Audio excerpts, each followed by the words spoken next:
sommet. Et puis l'autre question, c'est est-ce que vous pensez que tout cela est une menace pour nos bonnes vieilles démocraties libérales? Il y a péril en la demeure et je pense que d'ores et déjà nos démocraties libérales sont atteintes dans leur chair et dans leur cœur et même dans leur âme. Regardez par exemple ce à quoi nous nous sommes habitués en matière de traitement de l'immigration. Et au fond, entre la politique de l'Italie aujourd'hui et celle de Macron vis-à-vis des migrants, il n'y a pas une très très grande différence. Donc je crois que l'Europe d'ores et déjà, sans même parler des États-Unis qui séparent les enfants de leurs parents, il y a une espèce d'habitude de l'inhumanité qui nous renvoie à des périodes extrêmement sombres de notre histoire. On va terminer là-dessus, même si ce n'est pas très optimiste. Merci, professeur Bayard. C'est un plaisir de vous recevoir sur Plateau de Géopolitique. Merci. Merci beaucoup. Populisme, ou pour reprendre l'expression de notre invité Jean-François Bayard, national-libéralisme, on assiste à une poussée de ces mouvements de plus en plus présents dans les parlements de nos démocraties européennes. Kevin Gertsch nous en dresse le tableau.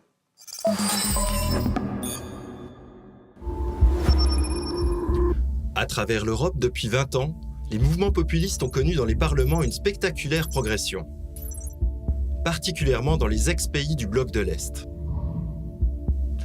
En Hongrie, le Fidesz du Premier ministre Viktor Orban a obtenu 49% des voix aux dernières élections avec son discours anti-migrant. Plus extrême encore, le Jobbik séduit un Hongrois sur 5.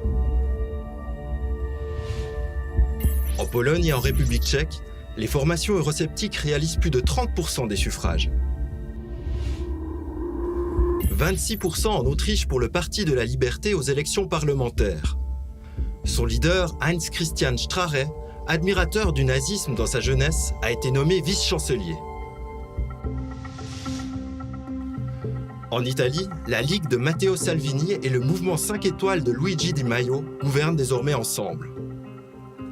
La Ligue, ouvertement xénophobe, et le mouvement 5 étoiles ont rassemblé à eux deux plus de 50% des voix aux législatives. En Grèce, le populisme de gauche fait encore recette.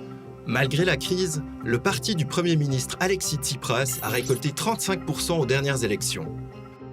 L'extrême droite néo-nazie, elle, 7%. Il a suffi de quelques mois à Podemos en Espagne pour atteindre des sommets. Le parti anti-austérité est la troisième force politique au Parlement. En France, c'est 13% pour le Rassemblement national de Marine Le Pen et 11% pour la France insoumise de Jean-Luc Mélenchon. En Suisse, l'UDC, Union démocratique du centre, est le premier parti depuis 1999. 29% des suffrages lors des dernières élections. Et puis, l'AfD en Allemagne, le Parti pour la liberté de Geert Wilders aux Pays-Bas et les démocrates de Suède ont réalisé des scores entre 12 et 18%.